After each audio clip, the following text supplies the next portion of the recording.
What's going on, everybody? Welcome to another episode of Asian Guys Talk About Rap. We are on a stoop in an undisclosed location in the Los Angeles area. We still had to keep it Asian with the Asian snacks. Asian rap, Asian snacks. We have to address the gorilla in the room.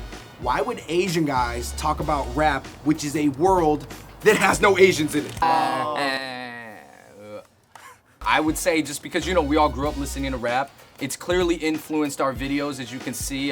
It's something that we're into. For me, being Southeast Asian, I feel like a lot of older peers, you know, kind of connect with the younger peers through rap. First person we got to talk about, super influential. You guys all know him, Kanye West. Hey, there's a lot of stuff to talk about. From the Yeezy Boost, to the fashion line, to the Grammys, to Kim K, to the interviews. You ain't got the answers. Yeezy. Yeezy Boost, they're unlike the other Yeezys. They're supposed to be really high fashion. You got guys that are looking for the Yeezy Boost online, listening to the new Yeezy single, while their girl is trying to watch Keeping Up with the Kardashians. Domination. He got the hottest girl, he got the hottest music, and he got the hottest shoes. And whether or not you agree with those, that's still pretty crazy. Talking about Kanye is now a thing outside of hip-hop. He's a personality and everyone is, trying to figure him out. I have to attribute Kanye's crazy genius and mysteriousness to the year that he spent living in Nanjing, China, and the fact that he knows how to speak some Mandarin. That is crazy. I disagree. I feel like it came when he was trying to wear pink polos, while Jay was probably like, nah. You may not like everything Kanye does, but he is super influential, and that is undeniable. Kendrick Lamar. Kendrick had a crazy year last year with Good Kid, Mad City. He's dropping a new album again. He doesn't really have a radio single for it, except I, which really didn't blow up as like he thought. And then he has Blacker the Berry, which is real militant and like more intellectual. I don't know, what do you guys think? I feel like he's losing a lot of people, but he's also gaining a lot of people, because unless you know about the surrounding subjects of what he's talking about, then you can't really listen to his music. You gotta kind of know like the political like issues that are kind of going on. Kendrick's an amazing artist. I think it's funny how he hit him with I. You could hear that song I in like a Coke commercial. It's super commercial. It's just, I love myself. Holla, Berry, hallelujah, holla back, I do it. Female hip-hop artists. Most rappers are guys, but there is a female side to rap. We got Nicki, we got Iggy Azalea, we got Dej we got Azalea Banks. Of those four, the only ones that I like are sometimes Nicki Minaj and Dej Loaf. For how much crap Azalea Banks talks to other rappers, she needs to step up her bars. She's not actually that good of a rapper. No, I thought she would be way better than she is. First of all, I think Iggy is not a good rapper, but she still has hotter bars than Azalea. Speaking of Iggy, you know, personally, I don't have a huge problem with her, but her freestyle on Sway was horrible. The whole world is watching and the paparazzi is flocking and we flash when we drop in. And you know that we copying. The thing about female rappers is it is unfortunate because it's such an overly male-dominated industry. Like the NBA, there's only a few WNBA players that anybody talks about, and even then they're still competing in their own league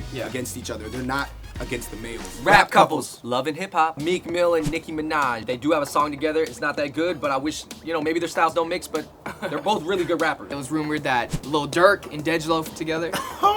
It's like the hoodest couple ever. That is... Don't try me, try me. I'm not gonna lie, her name is kind of funny, like a loaf of bread. I'm not gonna say it to her. I would not say that to her face. All right, so this next rapper that we're gonna talk about, I don't need to say his name. All I need to say is, I do it. Big Sean. He's still got good relations with Good Music, aka Kanye and stuff, but he's with Roc Nation now. Dating Ariana Grande. Oh. She looks like she's 16 years old.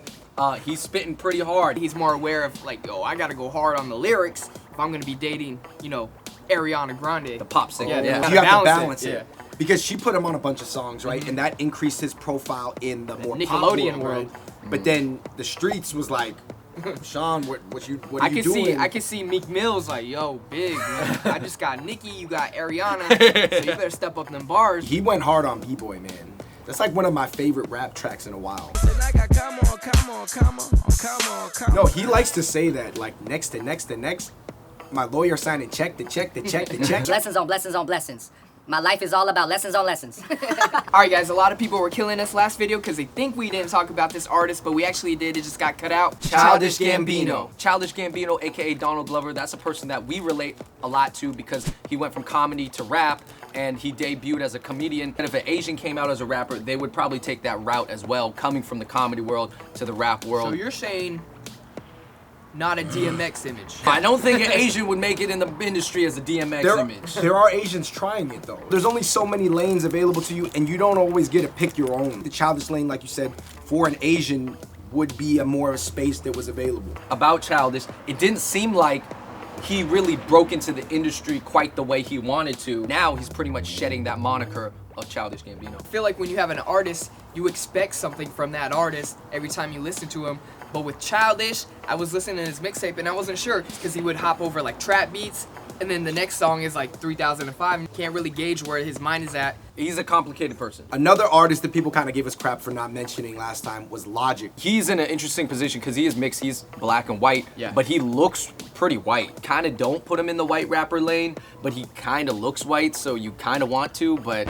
Logic, Mike Bibby, Blake Griffin, and Jason Kidd. I know that a lot of really hardcore rap fans think that Logic is too cliche, and he kind of rehashes what a lot of other rappers say, but make it more accessible for a younger, softer generation. Anytime that we put a Logic instrumental in the background of our music, you get like 20 comments on kids just saying Logic, Logic, Logic. YouTube loves Logic. Yeah, but it does appeal to like a younger generation. Like I think 18 and under. Gotta talk about a rapper that we like, J. Cole. He's the only college backpack rapper that's in the mainstream industry. He sold a lot of albums, but he didn't really have a huge hit. Let's say a lot of his messages, open-minded. Positive. Yeah, and they're pretty positive, and I know some people don't like him for that. J. Cole definitely comes at you hard like a big L. Don't save her, she don't wanna be saved. Cannot talk about hip-hop in 2015 without talking about Drizzy. Hey!